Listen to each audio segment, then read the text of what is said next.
Hey everybody, this is Capo, and I'm back with another video. This time we're talking about Rocksoftvisions, the famous video game company, fictionalized video game company in this game.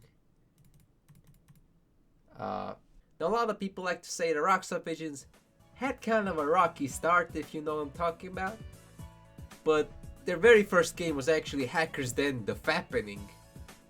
Jesus Christ, this was actually made so long ago when the fapping was a thing. Yeah, okay, so their first game, Hacker's Den: The Fappening. Sci-fi strategy, and cost 26k to make, but the founder, let's just call him Johnny Deep, he had the funds to make that game. And the game was actually received pretty well, 8.25. Profit 142k. That's how you make profits, boys. And now the follow-up game from him was just, he was like, man, why beat around the bush? Pokemon. Cost twice as much to make. Barely made profit, 35k. Like, Jesus Christ. It was considered good, 6.25 average, Followed up that, but with Hacker's Den Hook 'em, which is sort of a spiritual successor to the first Hacker's Den. Also received well, a 7 out of 10. Got about as much profit, but cost twice as much to make. But you get some, you lose some, you know how it is. That was followed out by Ninja Gaiden for the TES. Kind of a below average game, to be honest, 4.75 only. And despite that rating, the profits still came in because the TES was so popular, my dudes. And yeah, this of course was followed up by Die Hard, a movie license game. The Die Hard movie license really propelled this game. And also the good gameplay, got a 7.75 out of a 10. Also a lot of profits, 185k. But it was the costliest game to date to make, right? Yeah, if you look here, the costs of making games just sort of kept rising and rising. Yeah, Die Hard, 76k.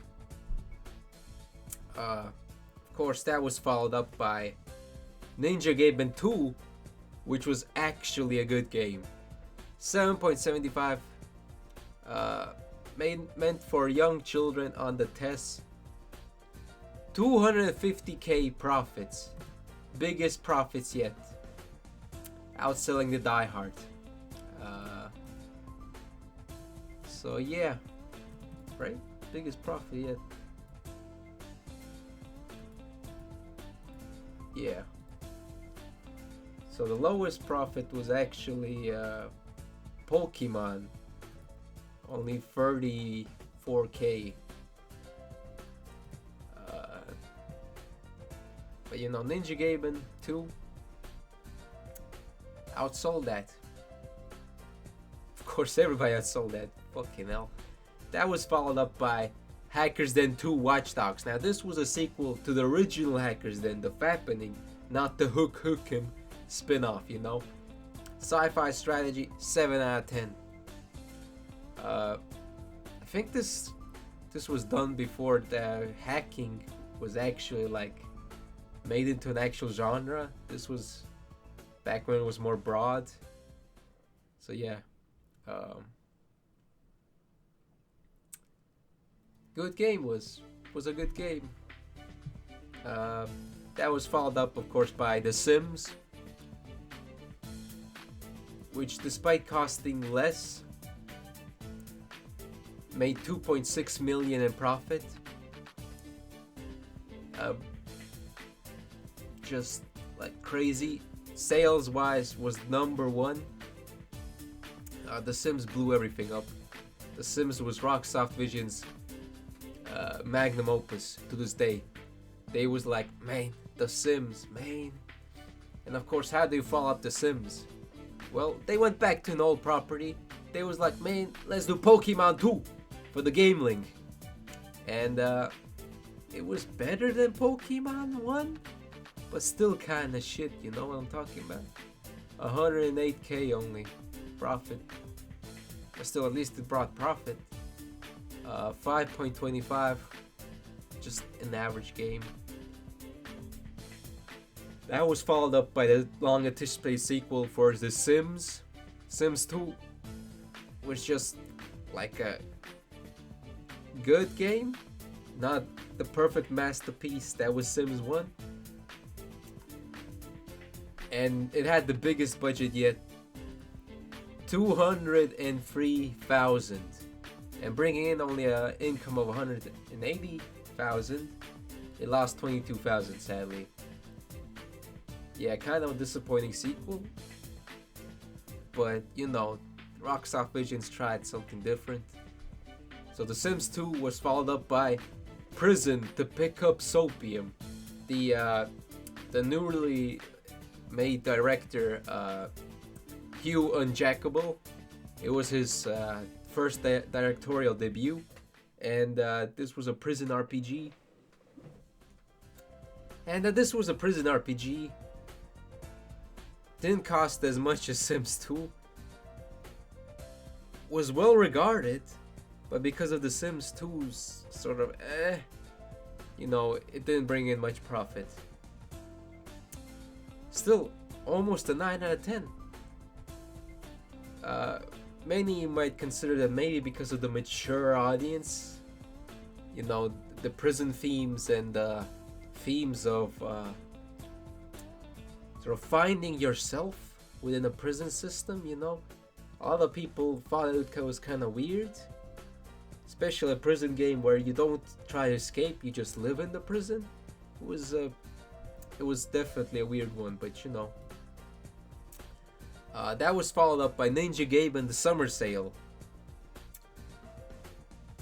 Cost a lot to make that one. Profits it brought in was actually 3 times less than what it actually cost to make, but you know. Once again, an average game. Man, Ninja Gaiden, that like franchise has not been received too well yet, but the best is yet to come, because this was followed up by Hacker's Den Makeshift Stick, a remake of the Fappening, and this was received about as well as the Fappening, and made as much profits. No, but the budget was like 10 times the original, and it was average, almost a 7 out of 10. Was followed up by The Sims 3. The Sims 3 was exactly as good as The Sims 2. Like, you know, Rocksoftvisions just couldn't, you know, catch a break with The Sims. After that runaway hit Sims 1, Sims 2 and Sims 3 just didn't hit the spot. This was followed up, of course, by Ninja Gaiden 2 Episode 1.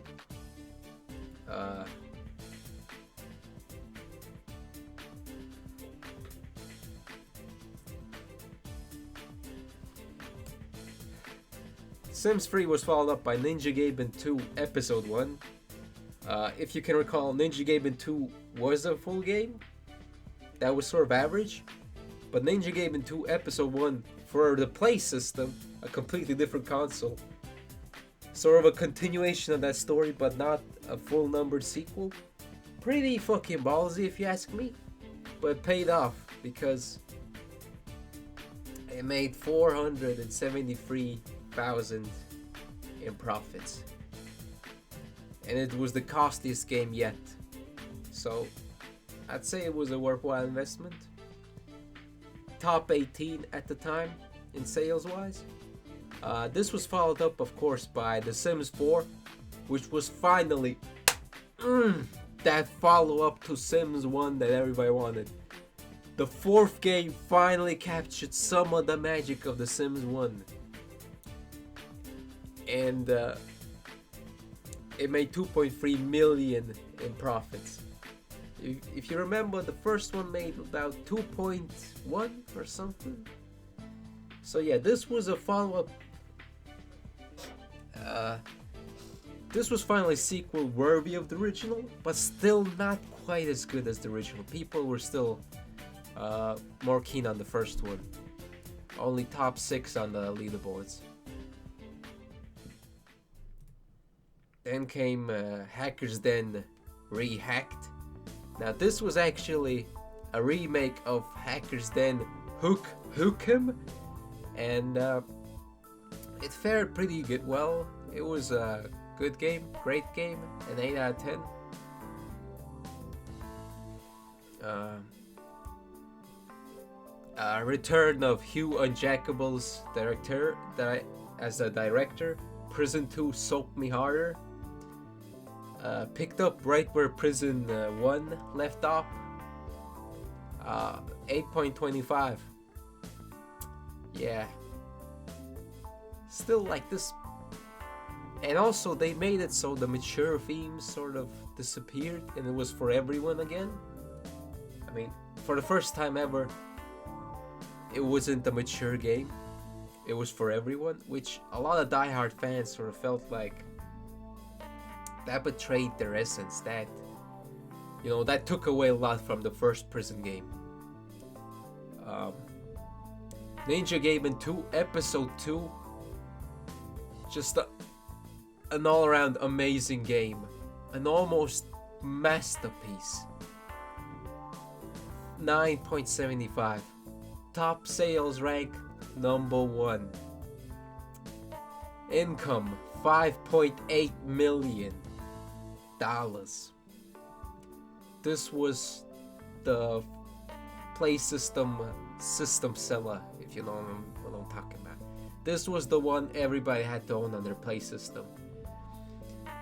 But the only thing that sort of dragged this game back was the, you know, the baggage, the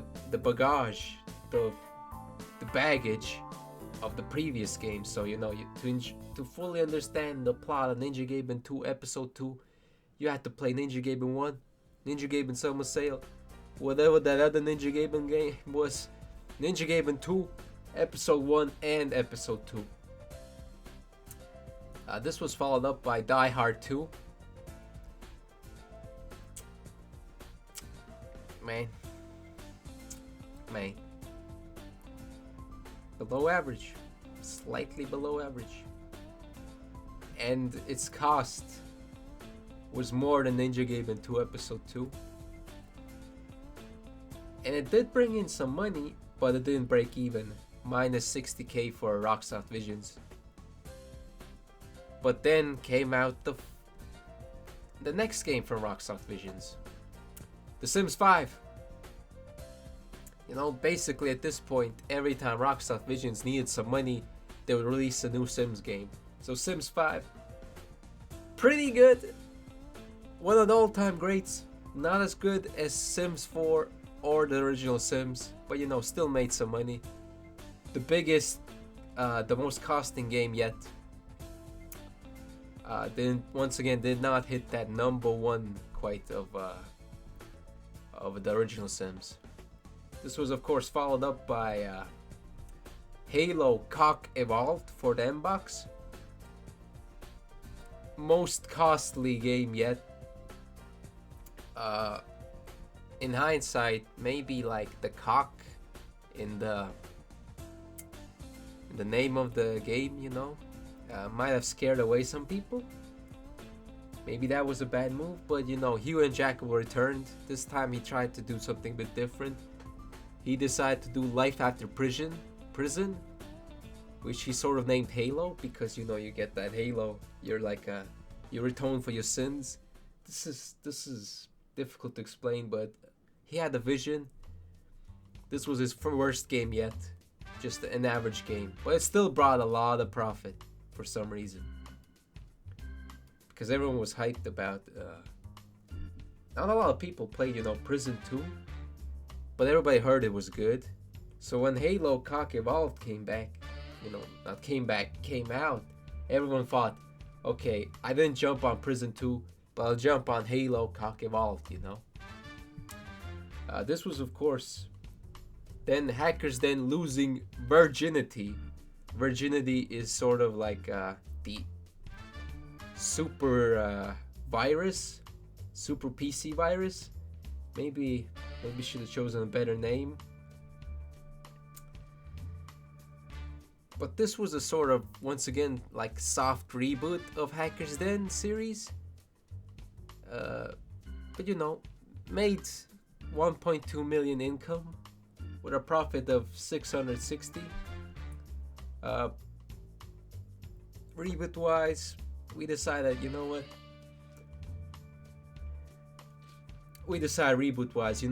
this wasn't gonna cut it. So the reboot of Hackers Den sort of didn't work out, the soft reboot. This was followed up by Ninja Gaiden 2 Episode 2 Part 2. Now the explanation for this is, first of all, Episode 2 was received very well. If you remember, it was 9.75 out of 10. And a lot of people were sort of asking for Ninja Gaiden free, or Ninja Gaiden Episode free. And we didn't really have the story for that. But still, a lot of people kept bugging us and saying, Rocksoftvisions can't count to free, even though we counted to 5 with Sims. So we decided, okay, we're gonna count to free by having 2 frees in the title. This was sort of not a direct continuation of the story. Ninja Gaiden was still ninjaing, but this was sort of a low-key spin-off of sorts, but still featured Ninja Gaiden. Most costly game yet to make. We poured all of our resources into this game. Almost $1 million to make, and it brought us 1.1 million of profits. Could have been better, but this was followed up by The Sims 6 because we was running kind of low on money. We wanted some easy money. I mean, Rocksoftvisions kind of want some easy money, so they made The Sims 6. Even though it was just average, this was way worse than Sims 4 or 5. It still made a lot of income because the previous Sims games, all of them. So then we just made Metal Gear Solid, most costly game yet, brought 20 million. Our best seller yet, even though it wasn't ranked as well as The Sims series or Ninja Gaiden Part 2. We followed that up with Hackers Den: The Fall of John Hack. The main character the whole time was John Hack,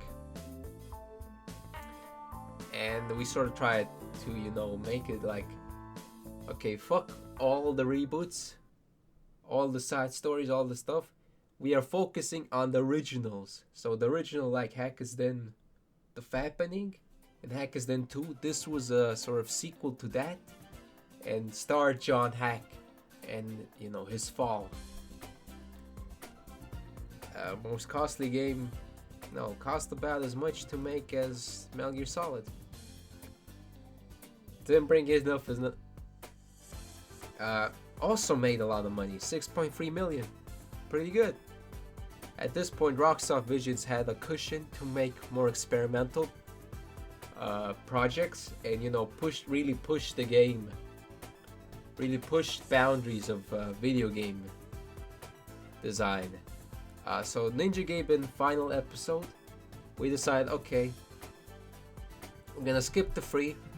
We are moving on to Ninja Gaiden final episode. This is it. This is the final chapter of Ninja Gaiden. Got a 6 out of 10. true fans felt like this wasn't really a good send-up to the character, but they were glad that it happened. And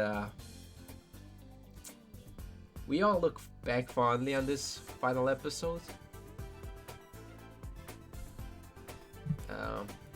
This was followed up by Metal Gear Solid 2, because we were kind of running low on money, so we decided to get some more money, 6.2 million. Return of Hugh and Jacobals, directed Halo series, Halo 2, Maximum Cock. Finally, Hugh and Jacobal really paid off in his directorial abilities, and this brought us 12.5 million. The only game to top this was Metal Gear Solid, and all other games weren't even close. Then Rocksoftvisions released our first multi-platform game, Dead Rising, a post-apocalyptic action RPG with zombies. Did pretty well. Most costly game to make yet, 3.3 million. Made 5.5 actually. This was followed up by Ninja Gaiden Final Episode 2. We sort of felt like the lukewarm reception of Final Episode wasn't a proper send-off to a legendary series like Ninja Gaiden. We felt like the final episode wasn't really the send-off that we wanted to give a legendary series like Ninja Gaiden. So we decided, okay, we're gonna tie up all of the loose ends on this one, and we made Final Episode 2, which was, now that I think about it, this was mostly cutscenes. Like the gameplay, there wasn't much gameplay in this game, but you know, and that's why it's below average. But because this was the final episode, people will really want to see it, really want to experience the end. Then we was kind of running low on money, so we made The Sims 7. There's been better Sims before, but you know, now it's multi-platform. Then we made Metal Gear Solid 3 because The Sims wasn't quite the cash cow we anticipated. We made 59 million. One of the all-time greats. Dead Rising 2, None Shall Fright. Also one of the all-time greats. Almost cost us 10 million to make. And you'd think profit of 23 million, I mean income of 23 million would be great, but it only actually brought us pure profit in 13.5 million, which actually wasn't as good as we decided. From here on out, Rocksoftvisions needed every game to make like about 20 million profit. And so Ninja Gaiden Final Episode 2 end. And this is actually just like final episode.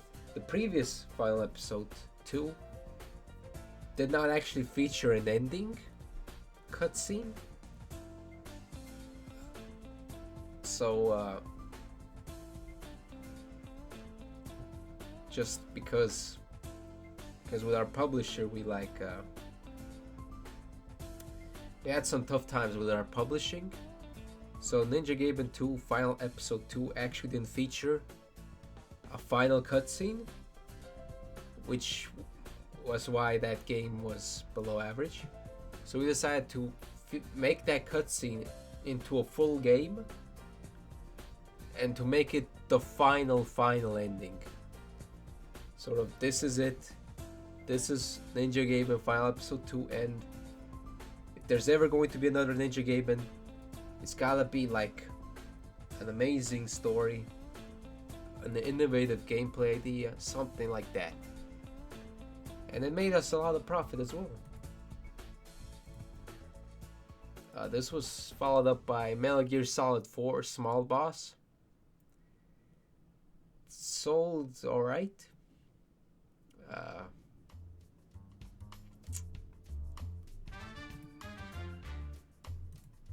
Cost us basically 10 million, the most yet.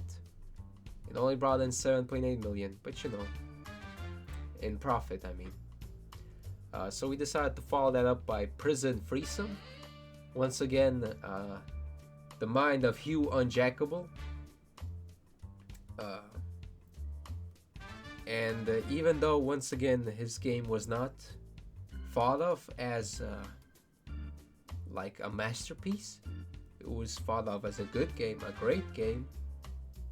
It brought in a lot of profits. We don't know exactly why. I always thought there's more to Hugh Unjackable. Like back when he was just the gardener near our office, I always knew there was something to him that would make him a great game director. And I think Prison Threesome, the third part of the Prison series, really paid off. Brought us $77.8 million in profit. We followed that up with Ninja Gaiden Life After the End, a sort of epilogue of what happens after. Because we got this new gameplay idea where Ninja Gaiden could like throw a ninja star, and we thought that was really fun. So we made a new game, an epilogue sort of. This is Life After the End is the best you can describe this. The last Ninja Gaiden. We followed that up with we followed that up with Dead Rising 3 Zombie Vampire Gnome. Post-apocalyptic RPG. One of Rocksoftvisions' absolute masterpieces. Everybody liked the Zombie Vampire Gnome everywhere system. And made us $275 million. At this point, Rocksoftvisions could make an impressive new engine and really strive to make grander, bigger worlds for the players to live in and explore. So then Metal Gear Solid, we dropped the Solid part, I'm sorry. Metal Gear 5 Big Smoke Turnpuck. This one was actually produced by Hugh Unjackable, and you could really tell his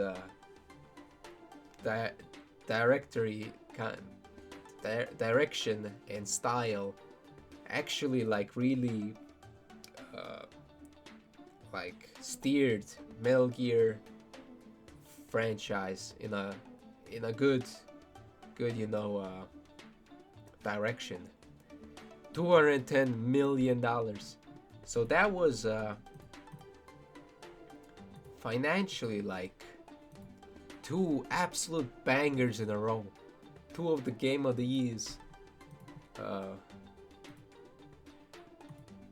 this was in the 34th year Game of the Year, and this was in the 35th year Game of the Year. We followed that up with Prison 4 Gary's Revengeance.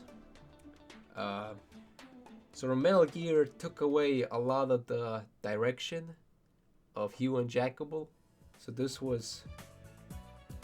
So he did this only part-time, and you can really feel it if you play the game. Just by picking up the controller, you realize that what is this control scheme? The control scheme was like any other, isometric RPG third-person shooter out there, but it wasn't the controls that we were all used to, the over-the-shoulder locked camera perspective, to have the pre-rendered backgrounds kind of stuff. and it still brought us on profit, 3.2 million, but we had to be more safe with our games from now on, to not just lose all of our millions. So Rocksoftvisions tried to make a follow-up to that. Prison 5, Gary Sorry. This was Hugh Jackable came back. He went full on director, executive producer, writer. He was the most in on any game yet, to sort of make up for the previous prison game. And this was our worst game yet, actually. Rocksoftvisions' worst game yet. A lot of people were disappointed. We were disappointed too, because Hugh and Jackable to this point was a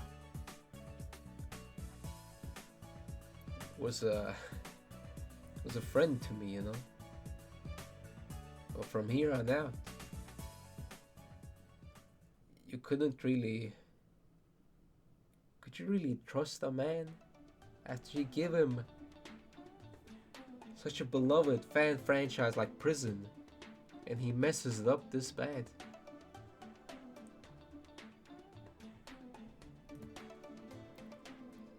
So yeah, this was actually like worse than the previous Prison game, which people were criticizing because Hugh and Jackal wasn't the, fully directing.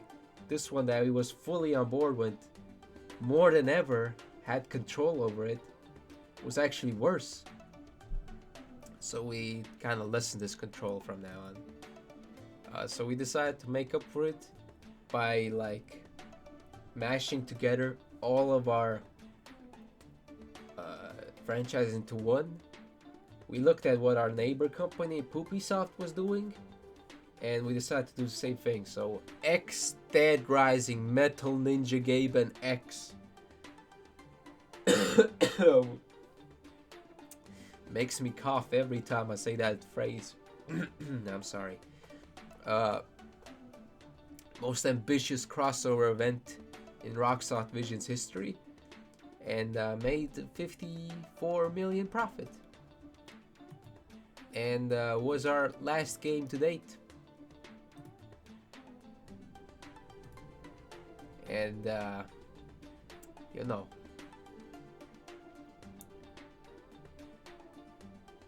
that's sort of the story of Rocksoftvisions. Maybe we'll see from them in the future. Maybe we'll see. And Rocksoftvisions' final game to date, because the year is right now, let me look at my clock, 39. Month is 7.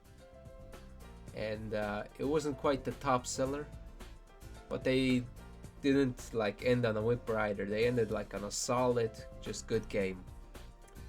So that was the game history of Rocksoftvisions, and maybe in the future we'll see the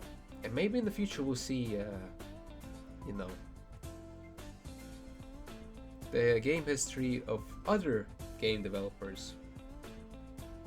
So until next time, see you later. Until the next time,